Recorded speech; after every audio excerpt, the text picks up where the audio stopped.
Hello, everybody. On this episode of Disabilities Redefined, we have Dr. John Andrejack, Dr. Howard Leifman, and Damaris Orellana.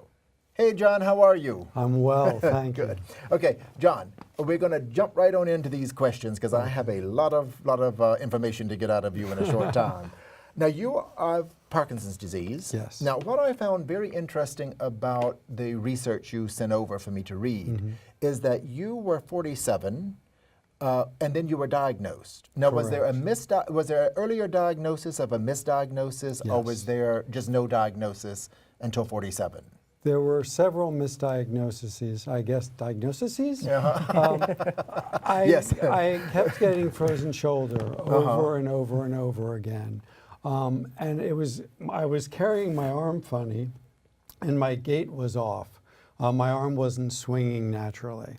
So eventually, after the third time I got frozen shoulder, the orthopedic doctor said, you've got to go see a neurologist. She diagnosed me with carpal tunnel, and she said the carpal tunnel and the frozen shoulder is causing me to hold my arm in an awkward way, which is throwing my gait off. And my wife said, I don't believe it. But it sounded like good news, and I wanted to believe it, and so I did. Right. And then eventually my dentist said, something is wrong with you, you've lost weight, your voice has lost volume, I don't like the way you're holding your arm, I don't like the way you're walking, you need to go back to this neurologist and have her go through all of those symptoms and get a new diagnosis. Now, this observation came from your dentist? My dentist, yes. Wow. Wow. Yes. And my wife was delighted because she was trying to get me to do this for a long time. And so I went back to the same neurologist, and after waiting 2 hours, I'm terrible, so I timed it. And in 7 minutes, she was telling me, well, your symptoms haven't gotten any worse. Thanks for coming in for a follow-up. I said, well, they haven't gotten any better. Could we review my symptoms one at a time? And she said, well, okay, sure. I said, well, I've lost weight. I'm holding my arm funny. It's not swinging.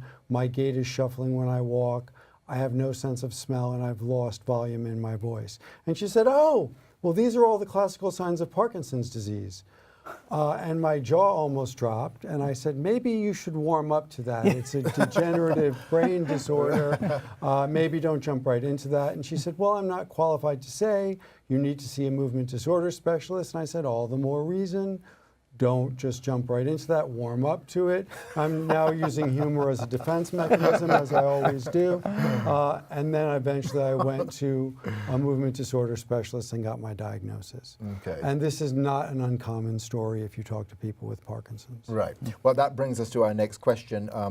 Again, the articles were very interesting. I actually did a show about a year ago on Dance for PD, Dance for Parkinson's, but I was... The terminology young onset, I had never read or was introduced to that until you sent me over those articles. Can you speak of that? Yes. What is it? Young onset is simply when you're diagnosed before the age of 50.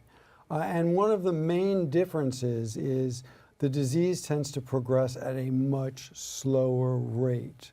So even though it would seem as though you may be diagnosed in your 30s and you have it for much longer, at each stage of aging, you're going to probably, I don't want to say be better off, but the disease itself will progress much slower than in regular onset or adult onset of Parkinson's. So does that mean maybe you've had it for a few years, and then it's because it's so slow you don't, I mean. That's the damaging thing about Parkinson's disease is by the time they see the signs, you've lost so much dopamine, which is partially what Parkinson's is a loss of dopamine. You've lost so much dopamine that the damage has been done. Right. So the chances are I've had it since I was mid-30s. Right, yeah, okay. Because you say it's like a slow progression. Fascinating. Okay, well, so what did you notice? Like when did you first, because I know you and your wife went back and forth, your dentist made this observation, but was there something like specific that you noticed that you thought, okay, this is just not right? Around age 33, I had this tremor. And I went to the doctor and he said, do you have a familiar tremor in your family? And I said, yes, my aunt has it, my mother has it, my cousins have it. And he said, well, it's probably just a familiar tremor then. It could be Parkinson's, but that's, probably not if it doesn't run in your family. So I dismissed it, and I didn't think about it. And then some of the other warning signs were, although I've sort of always struggled with depression, there were 2 times in my life where the bottom really dropped out. And I had later found out from my doctor that that can be a telltale sign. Yes. The development of depression. Originally they thought you tell somebody they have Parkinson's and of course they get depressed. But now they realize that it's actually a symptom of the disease itself. So those were very early on, before my arm stopped swinging, before my gait started shuffling. And now when I look back on that, I think like, oh, but I did not know the early warning signs of Parkinson's at that stage of my life. Wow, thank you for sharing that. Because the next question is, what should people look for? I mean, anybody out there who might think that they're having a little sign of this or indication of slowing down or depression or, as you said, your arm, not really the gait movement, so to speak. It's not my terminology, but right. Shuffling gait. Shuffling, yes. I think the number one prevailing symptom of Parkinson's is stiffness. Okay. So if your arm is locked and not swinging naturally, if your gait is shuffling, 8% of people who have frozen shoulder more than once will eventually become diagnosed with Parkinson's. Okay, now that's what I was getting to. I said gait. A gait is our movement. How you walk. You were saying frozen shoulder. That's right. Okay. So, if your arm doesn't swing naturally, if your gait shuffles, if you're, these things are all combinations. Some people think Parkinson's starts in the gut. So if you're having GI problems, and these things are all combining, you're not walking properly, you have muscle stiffness, your arm doesn't swing and you walk, you have GI problems, you probably need to see a neurologist and then immediately a movement disorder specialist. Right. Because a movement disorder specialist only deals with either Parkinson's or MS, and you really want to see an expert. Okay, all right. Now, so great. Now, your YouTube channel, that is it. Dr. Andrejacks sent me a lot of information, and I had a great time reading it. But not only did I get to read it, but I got to watch some of it today, too. So we're just going to watch a little bit of this. Okay. And eventually you have to come to terms with the fact that something is wrong. This says something. You go to your doctor, and she says that horrible word, Parkinson's. And you go through a checklist and you realize, yes, I've lost my sense of smell and I'm not interested in food. A banana is a horrible example. You realize you do shuffle when you walk. You step on the scale, and because you're not interested in food, you've lost 14 pounds and you didn't even know it. But your doctor tells you don't lose hope. There's a miracle drug, and it's known to slow the progression of the disease. But the jury's still out on that. The FDA hasn't approved that statement yet. So you take a dopamine agonist, and most of your symptoms go away. But then the side effects set in. You start doing things compulsively, like putting a magic act together based on Parkinson's. You eat compulsively, vegan cupcakes in my case. That was great, yeah. So you enjoy doing the YouTube? I do. I mean, there's a famous article called "Letter to My Undiagnosed Self" by a newly diagnosed self by a doctor who ended up getting Parkinson's. And this was sort of my response to it, so other people could know what to expect when they get Parkinson's. Well, it's also disease. Entertaining too. I enjoyed it. So thank you for sending it over. Hello, Howard. How are you? Good. Dr. Leifman, NYU professor. Yes. Good to see you as always. Same here. Now you teach the DSM-5 on the graduate level. That's right. At NYU. Do a lot of other stuff as well, and always globe hopping, but we just want to concentrate on the DSM-5 right now. Sure. First of all, what is it? Well, the DSM-5 is the Diagnostics Statistical Manual for Mental Health. Basically, it's what we call the Bible on how you make a diagnosis with anything of a mental disorder. The 5 is the 5th edition, Yes. and it came out last year. And basically, it is used for every diagnostic possibility of individuals with whatever type of mental disorder they might have. Okay. And it's primarily used for insurance purposes, truthfully, Right. because a lot of times, you know, when we're dealing in mental issues, mental health issues, the diagnosis can be helpful in terms of the type of therapy, but oftentimes it's really a negative in that you're then going to label somebody. And what we find is that for insurance purposes, it's very important. And also, if you're going to be being seen in a clinic or a hospital, it then becomes important in terms of medication. Right. So for those purposes, it's certainly useful, but at the same time, it's got its distractors as well. Right. It's a fascinating book to learn. Now, how does the 4 differ from? Actually, there were some major changes between the 4 and the 5. Okay. They got rid of the axes, which was used in the 4, and that helped you to look at both environment and social and medical. And now with the 5, it's really adopting more of a medical model. So it's become much more specific around symptoms.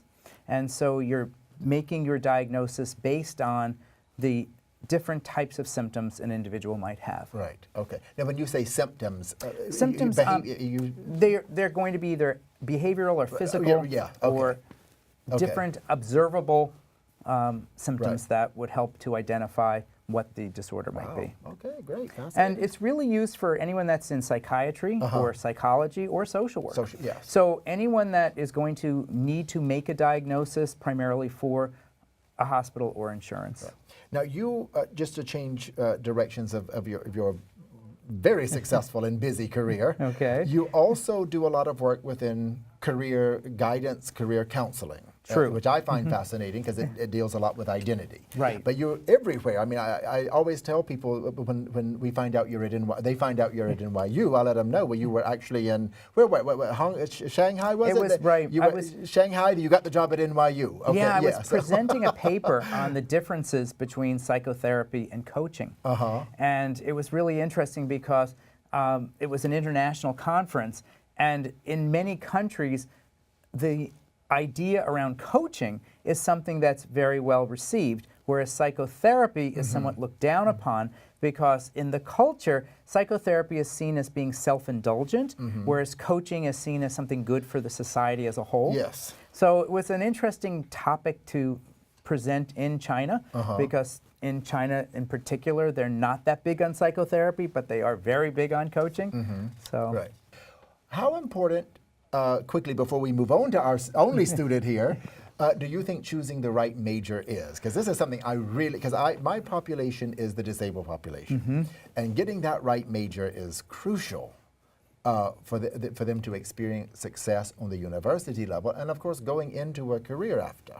Well, one of the things that I'm finding is that because we live and are living longer, people make changes. Right. And so what I'm finding is that, you know, if we're going to live to be 80, 85, you very well could easily have more than one career and be successful at them. Right. So it's becoming more rare for, I think, someone at 20 to be able to make a decision of their career that will last them for the rest of their life. Right. So what I find is that you want to, at the earlier parts of your career, look as broadly as possible so that you can become as well informed about as many different things so that as you grow and as you age, you can then begin to specialize in different areas.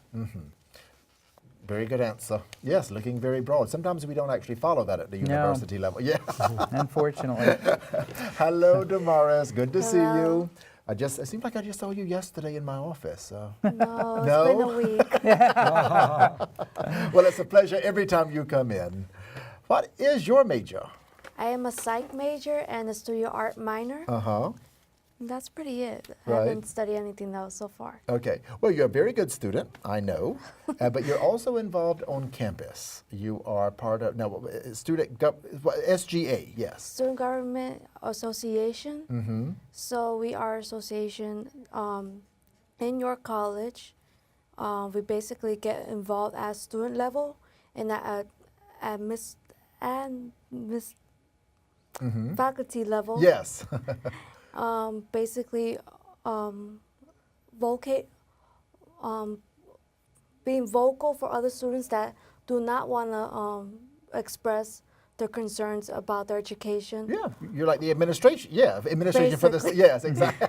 And or if it comes down to academics, whether they want to pass a new course or take away a course, we have the right to say, don't change it. Right. Yeah. This is why we're not changing it. Well, it is a powerful position, yes, and it's great. I know the offices you guys have over there. You have a very chic office, and yes, it's always very good to go over there to see you. I actually go to see her in her office sometime too, but need advice on something that the student body's up to. Yeah.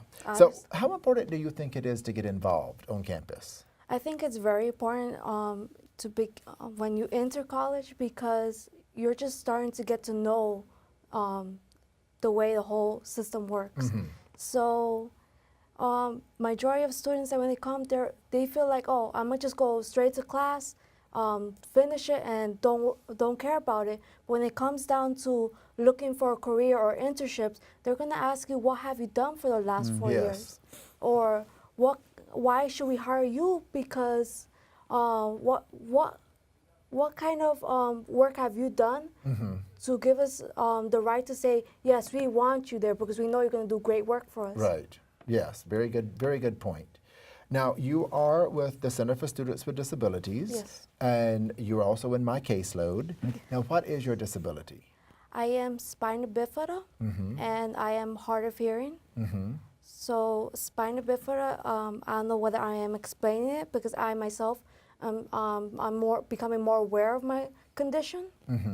So what I understand is that before I was born, my spine wasn't fully developed, or it didn't fully close to be a one unit. So there was an opening on my spine. Depending on where was the opening, will dictate how is your condition. So apparently, I guess I am one of the fortunate ones that, you know, my spina bifida was on my lower spine, and I didn't end up in the wheelchair or paralyzed from the waist below.